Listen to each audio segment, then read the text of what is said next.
আসাম টক্সৰ বাতৰি প্ৰভাৱ উচ্ছেদ হল মহাবাহু ব্ৰহ্মপুত্ৰৰ বুকুত গঢ়ি উঠা অবৈধ সাম্ৰাজ্য কৈলাঘাটৰ পৰা আৰম্ভ কৰি ব্ৰহ্মপুত্ৰ নদীৰ পাৰত বহিছিল একাংশ সন্দেহযুক্ত লোক অবৈধ লোকে সৰু সৰু ঘৰ সাজি গঢ়ি তুলিছিল এক অপৰাধৰ ঘাটি দিন দুপৰতে এই অঞ্চলসমূহত চলিছিল বিভিন্ন ধৰণৰ অনৈতিক কাৰ্যকলাপ আজি জিলা প্ৰশাসনে চলালে এক বৃহৎ উচ্ছেদ অভিযান ভাঙি ধুলিস্তাত কৰি দিয়া হল কৈলাঘাটৰ সকলো অবৈধ ঘাটি আৰু উচ্ছেদ চলিলে মহাবাহু ব্ৰহ্মপুত্ৰৰ বুকুত গঢ়ি উঠা অবৈধ সাম্ৰাজ্যৰ কৈলাঘাটৰ পৰা আৰম্ভ কৰি ব্ৰহ্মপুত্ৰ নদীৰ পাৰত বহিছিল একাংশ সন্দেহযুক্ত লোক অবৈধ লোকে সৰু সৰু ঘৰ সাজি গঢ়ি তুলিছিল একাংশ অপৰাধৰ ঘাটি বিভিন্ন সময়ত অপৰাধমূলক কাণ্ড সংঘটিত হৈছিল সেই স্থানত দিন দুপৰতে এই অঞ্চলসমূহত চলিছিল বিভিন্ন ধৰণৰ অনৈতিক কাৰ্যকলাপ আজি জিলা প্ৰশাসনে চলালে এক বৃহৎ উচ্ছেদ অভিযান ভাঙি পেলোৱা হল প্ৰশাসনৰ বুলডোজাৰে এনেধৰণে সেই বাসগৃহসমূহ ভাঙি ধুলিস্তাত কৰি দিয়া হল কৈলাঘাটৰ সকলো অবৈধ ঘাটি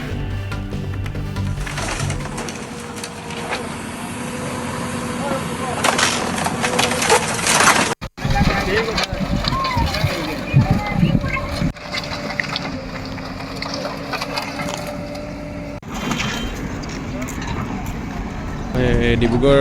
জিলা প্ৰশাসনৰ উদ্যোগত পূৰ্বতেও ডিব্ৰুগড় যি ডিটিপি ডাইক আৰু ইয়াৰ লগত থকা যিখিনি সংৰক্ষিত এলেকা আৰু যি মথাউৰি সুৰক্ষাৰ লগতে আমাৰ এম্বেকমেণ্টৰ সুৰক্ষাৰ কাৰণে এই ঠাইসমূহত আমি পূৰ্বতে বহুবাৰ এভিকশ্যন কৰি কমপ্লিটলি ক্লিয়াৰ কৰিছোঁ আৰু এইবাৰো পুনৰবাৰ দৃষ্টিগোচৰ হোৱাৰ কাৰণে কেইটামান ষ্ট্ৰাকচাৰ আৰু পুনৰ এই এৰিয়াত অবৈধভাৱে অহাৰ কাৰণে পুনৰবাৰ আমাৰ জিলা প্ৰশাসনৰ ফালৰ পৰা এই এভিকশ্যন ড্ৰাইভটো আজি কৰিছোঁ এই অবৈধ কয়লা গৰু বিভিন্ন ধৰণৰ ইয়াত বিভিন্ন কাৰ্যসূচী চলি থাকে আমি জিলা প্ৰশাসনৰ পৰা আগতেও আমি পূৰা ক্লিয়াৰ কৰিছোঁ আৰু আজিও আমি গোটেই এৰিয়াটো সম্পূৰ্ণভাৱে মুক্ত কৰি দিছোঁ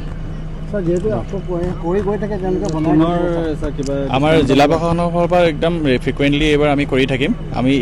আমাৰ নিজৰ ৰেগুলাৰলি আমাৰ ফালৰ পৰা আমাৰ মনিটৰিং থাকিব আমি যদি আমি কোনো পধ্যেই এই অঞ্চলত আৰু কোনো ধৰণৰ যদি অবৈধ নাহে আমি তাৰ কাৰণে কঠোৰভাৱে